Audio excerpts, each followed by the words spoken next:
Hey guys, this is what if Naruto had Bond's powers slash what if Deku was immortal. And in this video, I'm going to be referring to Deku as Deku and not Midoriya or Izuku. It's going to be Deku because I feel like it's going to be easier to pronounce and a lot easier to say basically. So everything's normal up until a few months before he gets tested for his quirk. And at this point, him and Bakugo are still really good friends. They're still little and they like to explore a lot in the forest. I remember in the first or second episode, they showed a scene of him and Deku in a forest, basically exploring. So I'm gonna use that as kind of a just as something to use. It's mainly Bakugo who likes going to the forest. Deku is a little scared because, of course, Deku is still a crybaby, but you know, one day he's feeling kind of brave and he's mainly just bored and he wants to go to the forest and he wants to basically have fun. And so he goes to Bakugo's house to, invite him so they can both go. And when he gets there, he's greeted by Bakugo's mom, and she tells Deku that Bakugo's currently sick and that he can't go. And so Deku asks if he can at least, visit Bakugo real quick, which of course she says yes to. And he goes in and goes up to Bakugo's room. He basically tries to convince Bakugo to, go, but of course his mom won't let him, even Bakugo did want to go because he's pretty stubborn, but it's his mom that doesn't want him to go. And Deku's feeling extremely brave that day for some reason, decides that he'll go alone this time, and he's having a pretty fun until he finds a cave which he backs away from because, it's pretty dark and he gets scared pretty easily. So he's about to just walk walk away and go to a different part of the forest until he hears what he thinks to be a girl yelling. And he listens closely and he realizes that it's a girl yelling for help. And Deku, being Deku, feeling extremely brave and wanting to be like All Might, he heads in, and once he's there, he finds this universe's version of Aline. In this universe, fairies have been eliminated basically. Not by humans, they just died off basically, like their whole entire race, except for Aline. She's extremely old at this point and is actually about to die. And whatever idea slash knowledge that you have of lean or the fairies or seven deadly sins in general, just throw that all away because this is a completely different, a lean, different, whole different universe. So different rules, different everything, and that includes the Fountain of Youth. In this universe, one fairy has to drink a cup of the Fountain of Youth for life around them to actually exist, and it sucks a little bit of life out of them, but it does it slowly at the point where it doesn't actually cause any harm or any repercussions, nothing. It doesn't really do anything except benefits them. And it doesn't, or at least for fairies, it doesn't make them immortal, and they don't have to worry about dying unless it's from old age, mainly because, well, the whole entire fairy race was actually extremely peaceful and only a handful of humans actually knew about them. And so they never had to worry about actually dying, just mainly about, you know, natural deaths. And when a fairy drank from the Fountain of Youth, all it really did was give them a little bit more life. Like it made them live a little bit more longer. Not a lot, but like a decent amount longer than normal fairies. But when it comes to humans, it has a completely different effect. It grants them complete immortality, just like bonds, and it can sometimes give them special abilities. And in this case, since I said what if Deku had Bond's powers? That means all of Bond's powers slash abilities. So he's gonna get snatch slash hunt, like how Bond has it. He's basically able to steal stuff with his powers, even steal powers if he really wants to. But of course, he's not gonna know this until he's older. The only thing is, when it comes to stealing someone's power, his body has to actually be used to it, or else, he won't be able to steal. He'll be able to steal most people's powers, but again, his body has to be built for it, or else it's gonna be the power is gonna be too much for his body to handle. Just like One For All, he can only use a small portion because his body cannot handle all of it or a lot of it, and that's also why his arm, breaks. And so Deku goes up to the old, almost dead Aline, and she tells him that she needs help, and Deku would ask, with what? What does she need help with? Which she would respond by saying, drink this, please, I don't have much time. And Deku doesn't know if he should, but his guy is telling him to help her to drink it. And before he knew it, he was chugging down the whole entire, the glass from the Fountain of Youth. This would make him feel pretty dizzy, and he was about to pass out, but before he could.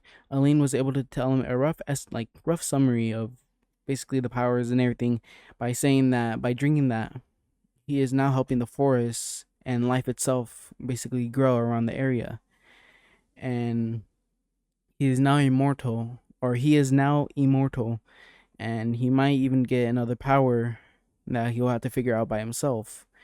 As he says, as as she says this, he passes out and he wakes up around 30 minutes later, and he basically thinks that he might have just tripped, over a rock and hit his head and then just passed out, because when he looks around, Alina's gone, of course, because she basically got dusted, okay? Like full on Thanos snapped.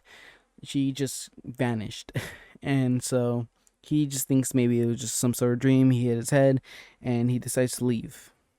A few months later, his mom basically takes him to the doctor like she does in the anime, and that way, they can see what kind of quirk he has, and they reveal that he actually doesn't have a quirk. And now you may be asking, why doesn't he have a quirk? Didn't he get Bond's powers? But since the powers were technically given to him, he wasn't born with them, and on top of that, he hasn't used any of the powers, so he doesn't have any proof that he has powers, basically, because the doctor said that usually, something about, I think, the foot joint tells them if they have a quirk, and on top of that, they should have already been using them by Deku's age. Like, they should have had some sort of proof of a quirk, like Bakugo. At that point, I'm pretty sure he would start developing some sort of firepower or explosion power, whatever it's called. And Deku should be developing some sort of quirk or using it by now, but he isn't. And then since that power was given to him, on top of that, it's like completely, how do I phrase this? It's not normal, to say the least. It's like All Might's power, basically. And so the doctors can't detect it whatsoever, and again, he hasn't used it, so to everybody, he has no quirk, which, makes him pretty sad. He's not going to be able to be like All Might, but he still, he still tries. He still wants to be a hero. And even when he's older, he still remembers about the quote unquote dream that he had about, Aline telling him that he was immortal. And when he was little, he didn't know what immortal meant. So he kind of just played it off until he was actually older and figured out what it meant. But even then, he didn't want to do anything risky because, again, he thinks it's a dream. So he was like, what's the point of trying if he's probably going to get hurt? And it isn't until Bakugo starts, being mad about Deku, how he bullies him, and starts using, his quirk against Deku, and he sometimes leaves burn marks on Deku. But he notices that whenever he does, it heals away. Like when he looks back at it, once Bakugo takes his hand off, Deku can look at it and it just heals right away. He doesn't feel any pain from it. It just has like a slight pinch for like a second, and after that it just heals. And as he gets older, he does a few more tests, and like some are accidental, where he finds out like he cuts himself by accident and it just heals. And he decides to do something a bit more risky. While his mom is out grocery shopping, sorry, he decides to grab a knife from, the knife drawer, whatever it's called, and he cuts a little part of his arm, not a deep cut, just like a slight, like imagine you're slicing fruit and you accidentally cut like just a little bit of your finger, not like an actual chunk, but just like the skin, basically. And that's what he basically did. He just grabbed a knife and just slit it just a tiny bit, which he notices heals like fast. And so then he does it a little bit more deeper, and then he feels it hurt for a second, but then it heals right back up. And so as he goes a little bit more and more deeper, he decides to do something extremely risky. He grabs it and basically just stabs the knife right through his arm, so the tip goes through the other side of his arm, and he pulls it out, twists it out, and he notices that he didn't feel any pain from that. And when he looks at his arm, he's able to move it still, but there's a giant hole basically in his arm that he's able to see through, and he sees it regenerating. You know how like Deadpool, when there's like a hole in him, he was able to see right through it or something like that. Yeah, that's, imagine that, but with Deku.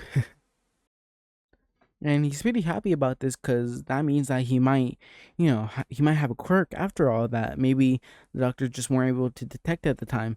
And he eventually convinces his mom to take him to the doctors again, just for a double check, sorry. And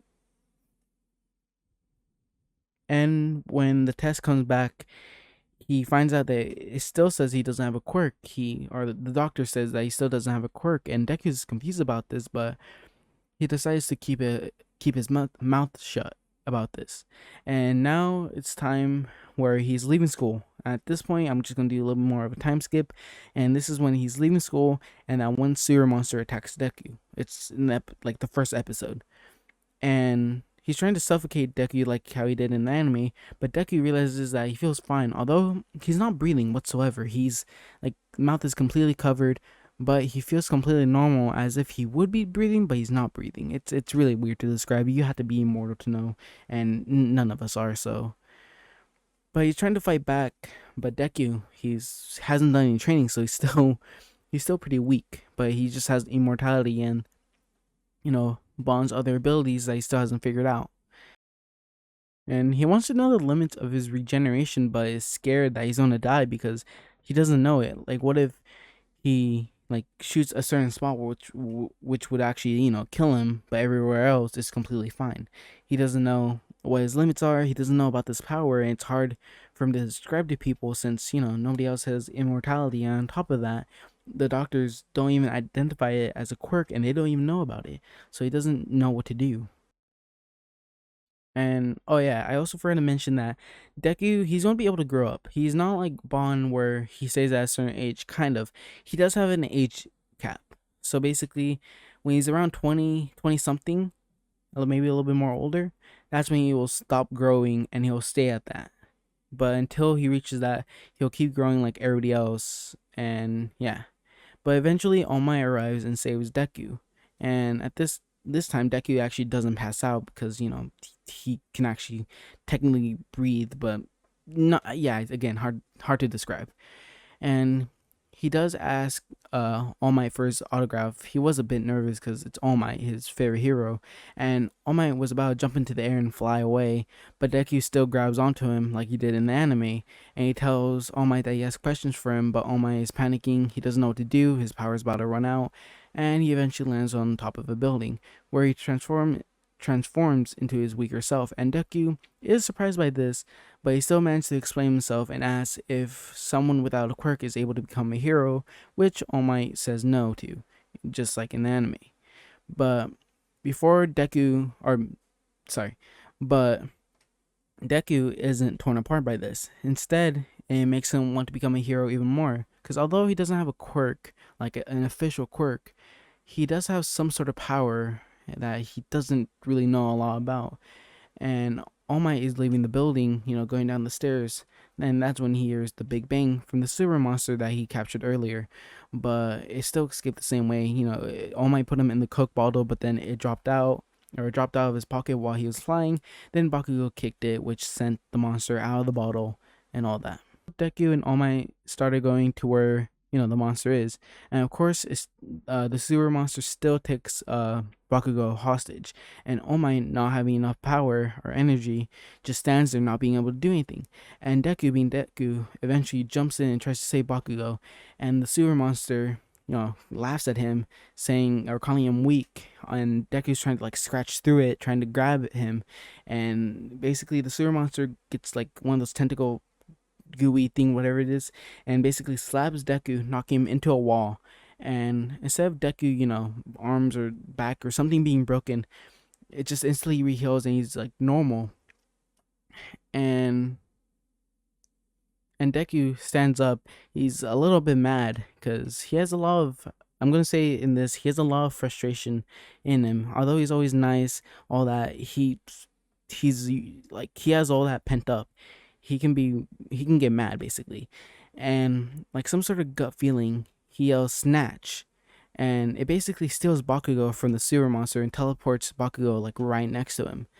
And All Might sees this and just saw Deku go in, try to save Bakugo after telling All Might that he doesn't have any sort of quirk, and this gives him like how it was in anime where that gave him inspiration, and then he transforms and defeats the monster. And Bakugo leaves because he's mad that Deku saved him. And on his way home, Bakugo finds Deku and tells him that he isn't getting any thanks from him because he would have been fine without him, which Deku replies by saying, "Yeah, I know," and then just walks away. Eventually, All Might jumps in front of him, and Deku apologizes, saying that he's sorry, that it's his fault that he ran out of power, and he's sorry that he grabbed onto All Might like that. And All Might actually tells Deku, "Thank you," because if he didn't jump in like that, he probably wouldn't have done anything because his power reserves were really low. And All Might um, tells Deku that Deku is a true hero and that even without a quirk, he still managed to jump in and save someone's life, which Deku responds by saying his body just simply moved on its own. And All Might replies by saying, and that's how most heroes start out. He also tells Deku how he's looking for someone that can basically be his apprentice or be his student, and tells Deku that that someone is him, which surprises Deku. And All Might then says that he's going to inherit his power, which confuses Deku because he's never heard of such a thing. And All Might explains every question that Deku throws at him, but then he asked Deku a question. He asked, "Midoriya, I have a question for you. You say you don't have a quirk, but you somehow teleported that friend of yours out of that monster right next to you. How did you do that?" And Deku replies by saying he's not sure himself and that the doctor's already checked him twice now, but still no quirk. And All Might says it's alright, but he's because he still has the heart of a hero and that's what counts. And he's still, All Might basically still wants to know what's up with Deku because he says he has no quirk, and he says that the doctors already checked him, but yeah, he was able to use some sort of ability and even heard him yell "snatch," so he knows that there's some sort of activation there. And that's where I'm going to leave it off here. Hope you guys enjoyed. If you guys did, don't forget to like, subscribe, turn on notifications, and I guess I'll see you in the next one. Peace.